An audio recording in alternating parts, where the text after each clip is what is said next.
I have Kristen Hartnagel with me. Thank you so much for being on the podcast. Well, thanks for having me, Tracy. I love having you, any conversation with you, because you're always so insightful. You have such a great perspective on things. And we have red glasses, so we're like totally cool. We do have some pretty cool red glasses today, don't we? Didn't even plan that. And somehow we managed to come up together on this. So,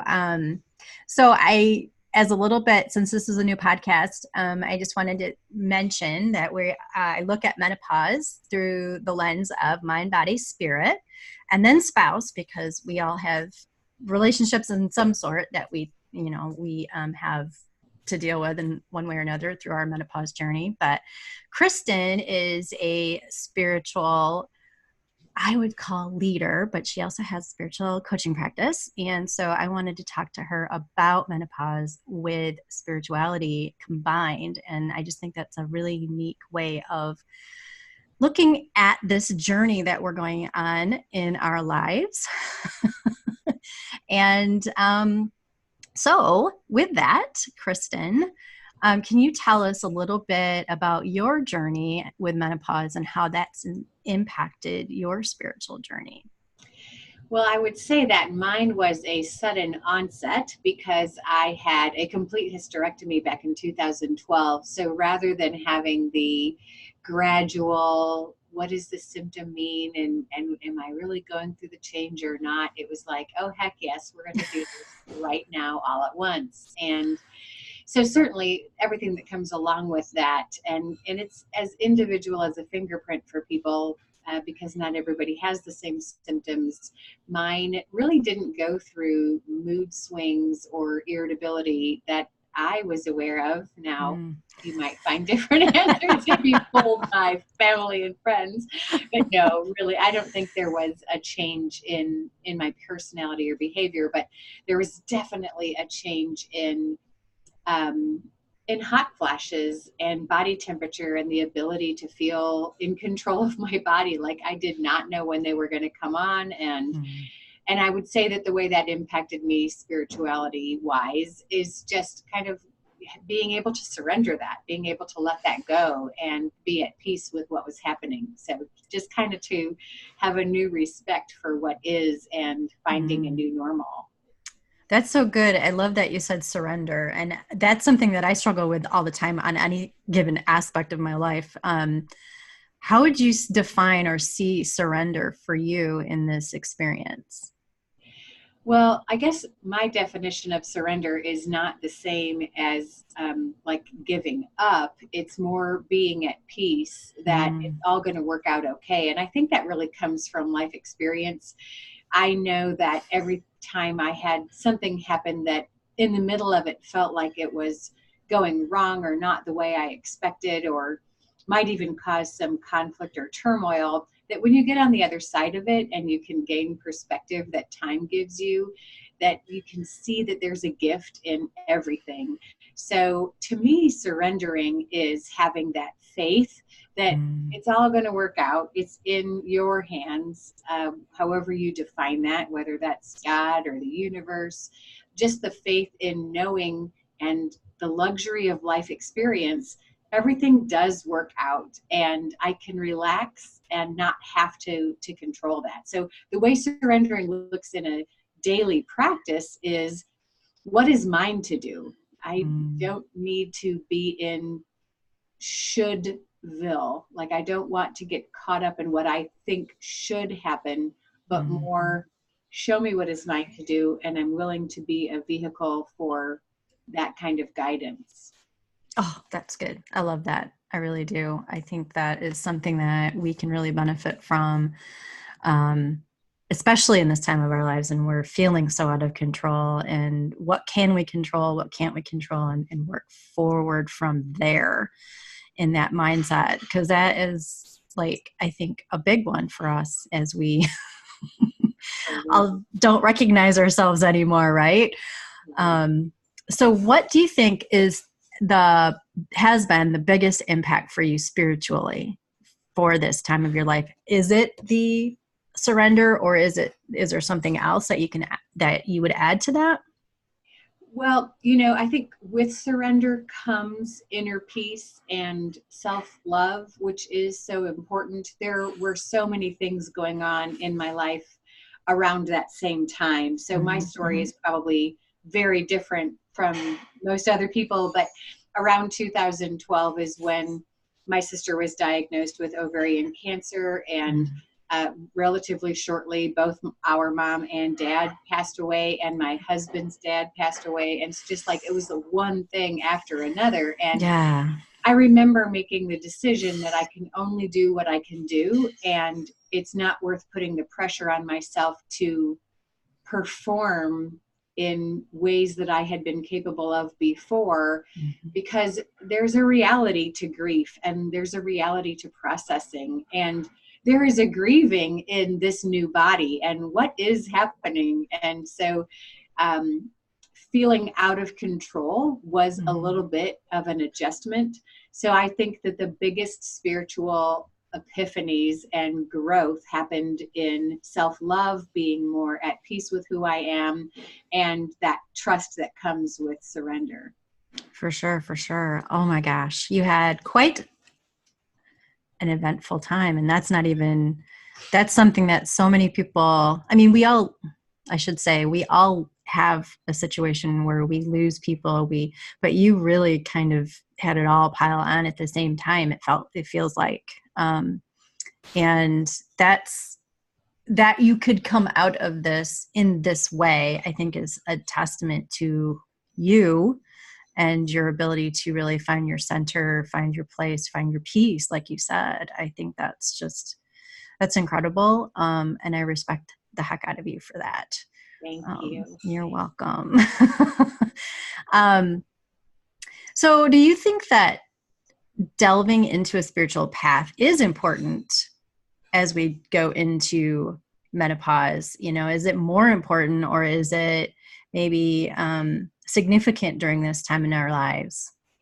I might have a little bit of a bias on that, because to me, if we don't examine and question why we're here, we can go through life just going through the motions and kind of be out of touch with the inspiration and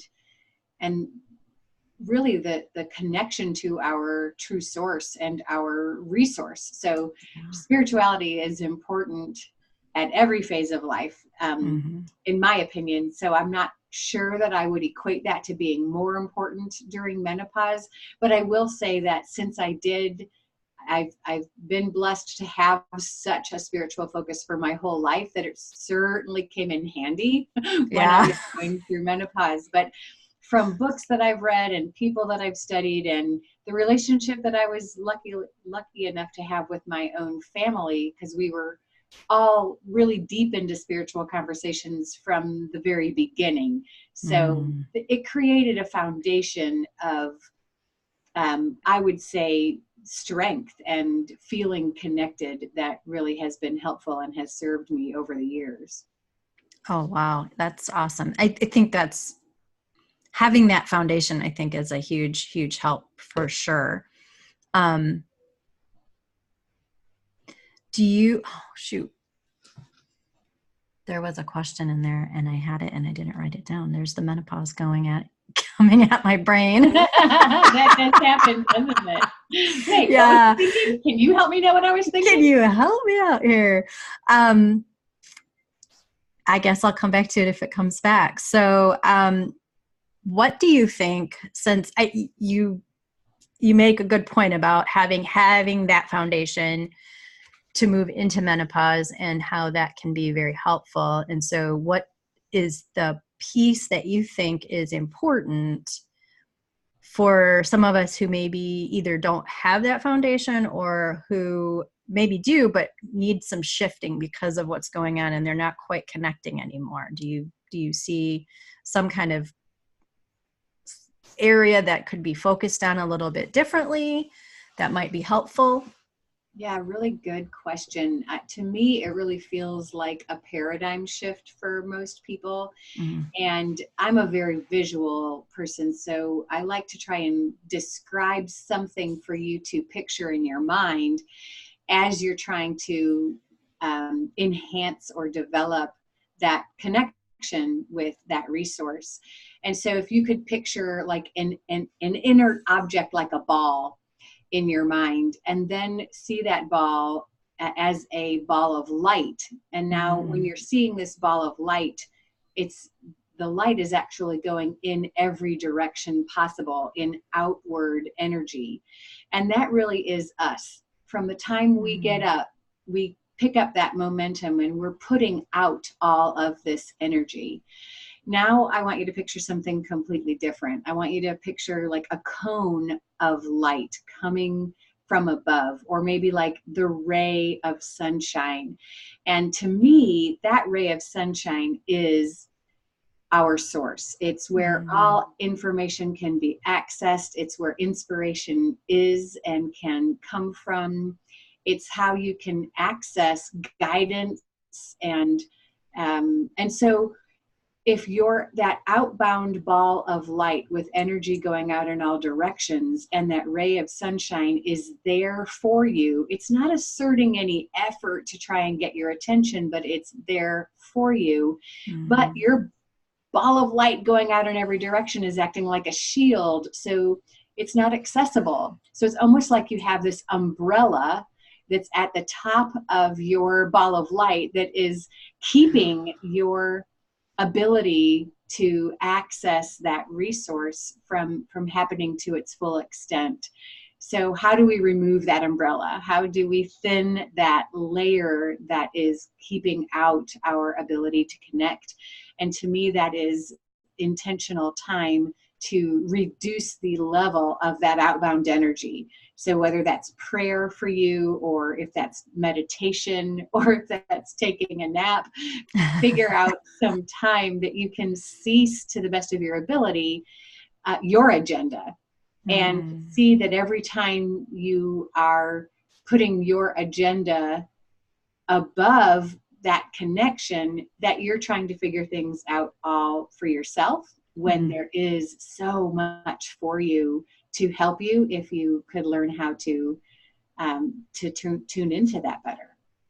Oh, wow. I like that. I love the visual too, because that really helps to solidify it and give it a nice image to really help move that umbrella away, I think. Thank you. Um, so then by meditating or praying or napping, do you think there has to be intention behind that? Or do you think that just having that removed is going to be beneficial? Well, I think without intention, things just continue to unfold in the way that they have. Because I truly believe that there is this law of attraction, that we get what we put our attention on. And too many of us are just looking at the reality of what's in front of us instead of imagining what we would like things to be. So Einstein Mm-hmm. said that the imagination is the preview of life's coming attractions, and yet most of us have had imagination beat out of us practically, like you Yeah. don't daydream, or your head's in the clouds. So visualization and getting super clear about what would it look like to have what you want already in your life.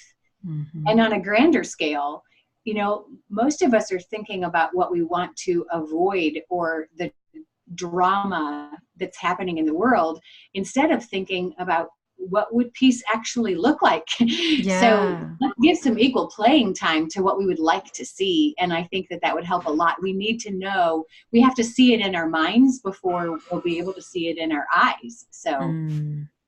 with And our eyes is what I meant. yeah, yeah. So, and in the context of menopause, I can see, I'm part of groups that are support groups for menopause, and a lot of time is spent and I understand this. A lot of time is spent on, oh my gosh, I feel horrible. I feel miserable. I hate my husband. I hate my life. I hate this. I hate that, which I get. Believe me, I get. In so many ways, we feel all these things. We're out of control. We don't feel like we're ourselves again. And it's very easy to focus on what's right there in front of us and right here that we're dealing with. And it's scary. And it's all the things that are happening that are shifting in our lives right now, but it's an opportunity too. And I think that's where I see it, as the opportunity to have a completely new experience, a new life. There's a lot of time. This is a transition time for us, and we get this opportunity to all of a sudden be people, because our tolerance for stuff goes away, like our BS level goes down. We just don't have that. The filters sometimes break a little bit more. All those things where we just feel like life is too short. Let's not monkey around anymore, and let's just have this new stage. And so I can see where you're talking about here with the,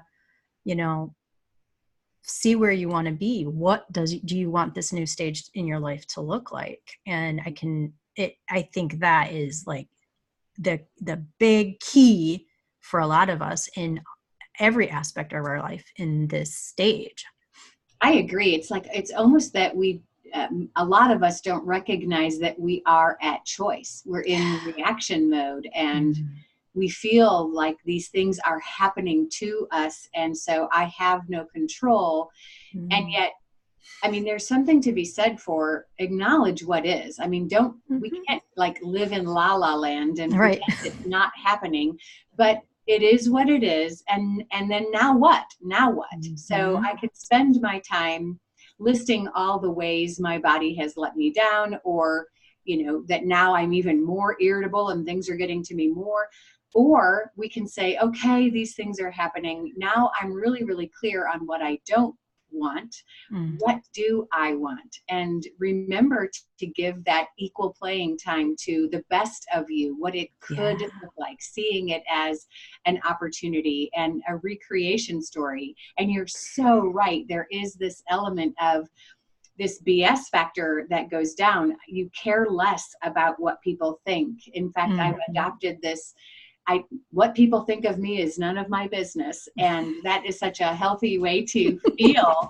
Absolutely. That, you know what, I can't worry about that anymore. And that's a great thing that happens with maturity, is just to say, wow, there's a lot of energy that could be spent on trying to control other people's perception of me.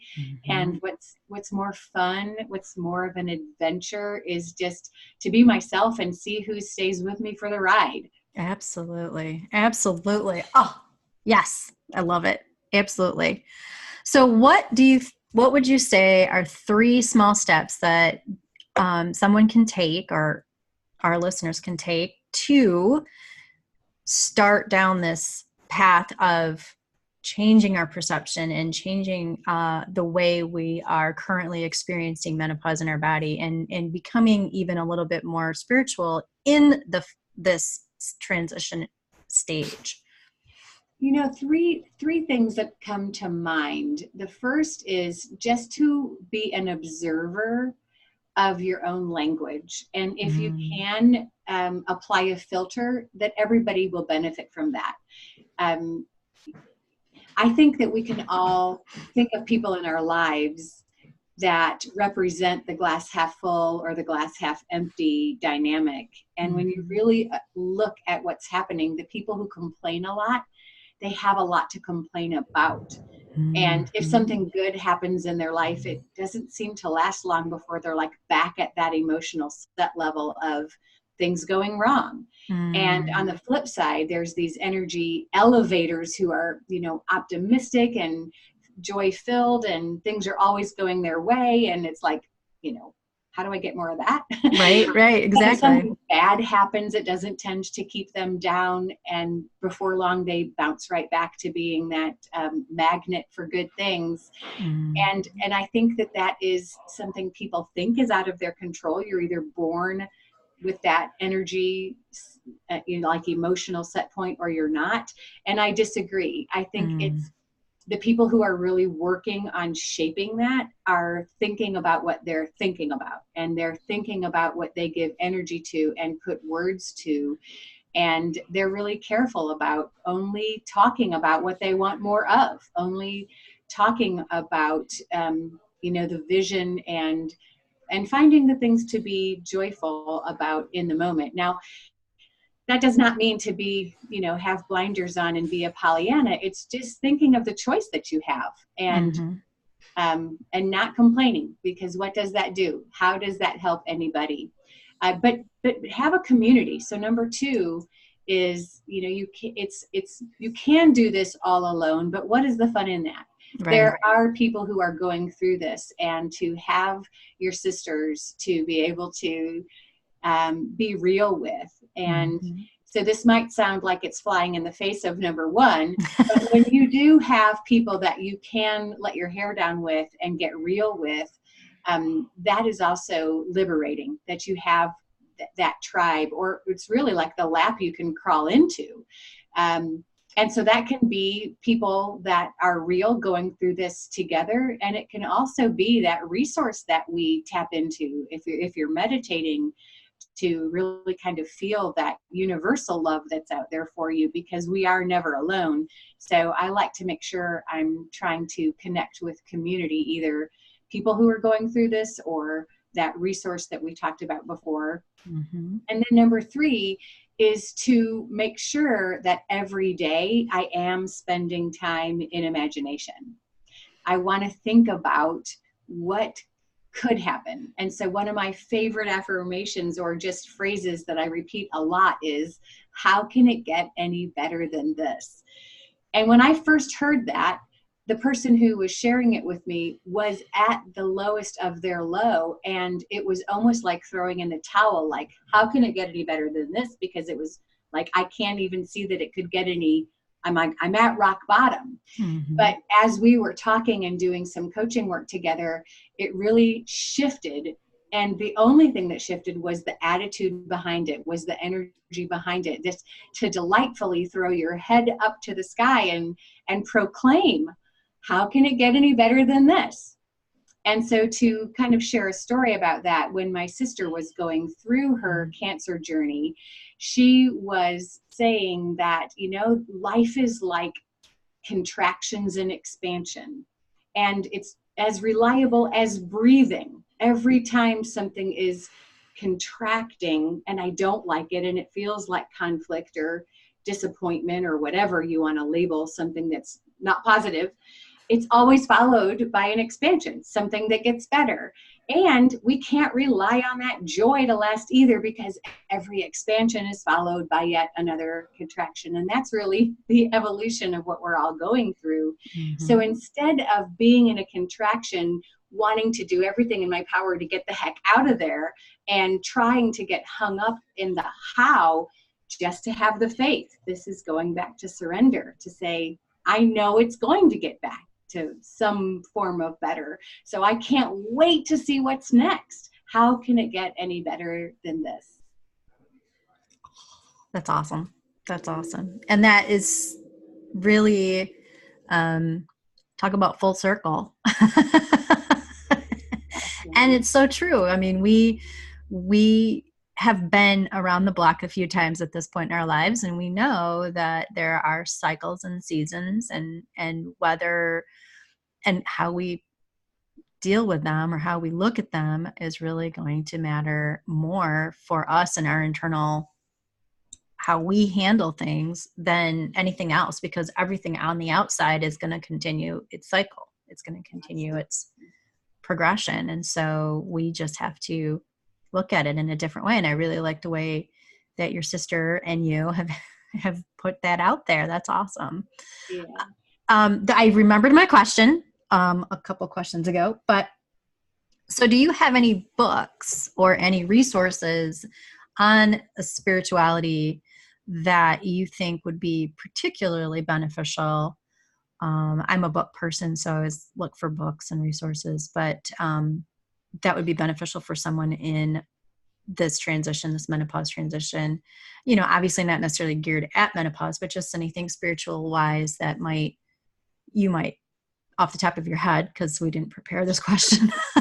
Oh, absolutely. And I am a bookworm. I love to fill my mind and be open to new ideas and challenge my own thinking so that I am continually growing. So the very first book was such a long time ago that gave words to what I had believed for so long. And it was very challenging for me to describe my spirituality back then, because there were not a lot of people at that time talking in that way. And that book was Conversations with God by Neil Donald Walsh. And since that time, there are so many other thought leaders that are exploring consciousness. So I would throw in there Dr. Bruce Lipton, The Biology of Belief. I would throw in there Dr. Joe Dispenza's Becoming Supernatural. Dr. Greg, maybe he's not a doctor, but Greg Braden has written many books, The Divine Matrix. And I'm certified as an infinite possibilities trainer. So Mike Dooley does a lot of, he's really kind of more fun when it comes to exploring consciousness and that we are adventurers in time and space. So that's a fun spin to this kind of, sometimes people think spirituality can be super heavy, but the lightness of this connection and that really we're having an amazing, this is a great time to be alive. There's so much happening in the field of science and consciousness that to me is just all good, because it's revealing that connectedness and the oneness and the love that unites us all. And so super fun and lots of good books. I have so many more. So but we probably don't spend the whole time on book lists. Right. And isn't Mike Dooley I've read his book, so I'm pretty sure he's the one that does Notes from the Universe, like the emails. He absolutely that you get. is. So Notes from the Universe can be a daily or weekly email. You set it up. And then he has written Manifesting Change, It Couldn't Be Easier, The Infinite Possibilities, and Living the Matrix. Or maybe it's Playing the Matrix, but he has a lot of books out there. And I've gone to several of his conferences in person, as I have several others, seen Greg Braden. And the Heart Math Institute is a really fascinating thing to explore, because they're really putting forth some thought leadership around the magnetic field that your heart puts out, and that there are cells in your body that think independently, that is provable, that we used to kind of think everything was governed by the brain. And I think that's giving a lot more credence to listening to your heart and going within and creating that stronger connection so that we can have a strengthened sense of inner guidance and intuition. I love it. Yeah. Yes, that's awesome. And I'm going to leave it there because you did a great job explaining. Well, Kristen, I really appreciate having you here with us and sharing your wisdom with us in spiritual matters.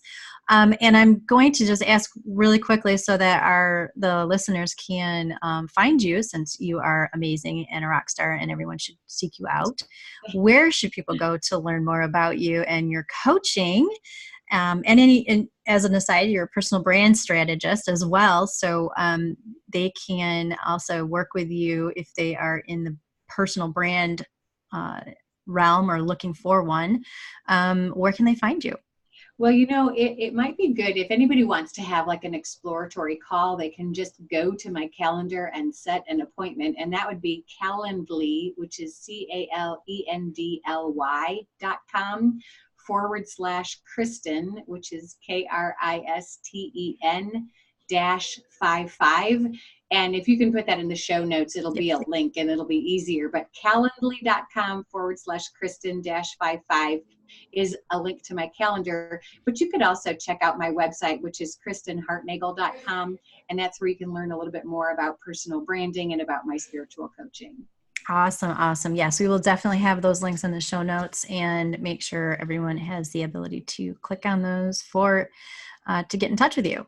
So if you don't mind, I would like to just add something because I Absolutely. worked with you for several weeks on my own kind of keto journey. And so as a keto coach, I just wanted to pay you some respect that I know at this point I've lost 13 inches. I personally purposefully don't have a scale because I would obsess and stand on it every minute. So, but I can say that I'm, down probably 4 pant sizes. And I just love you for that because it has been such an amazing journey. And I'm so happy to have gone through that with you. So thank you, Tracy. I appreciate that. But you are one of the best clients ever because you just kept going and you didn't stop at all. You were right there on it. And so you definitely have the credit for doing the work for sure. Well, But we I'm so excited. Huh? What was that? I said, well, we make a good team. Oh, absolutely. Absolutely. So, well, I so appreciate having you and I agreeing to be on this new podcast that is this crazy idea of mine that we need to get the word out about more about menopause and looking at it from different angles. And I think you are definitely at the forefront of some of these ideas when it comes to spirituality. And I just really appreciate having you here. Thank you, Tracy.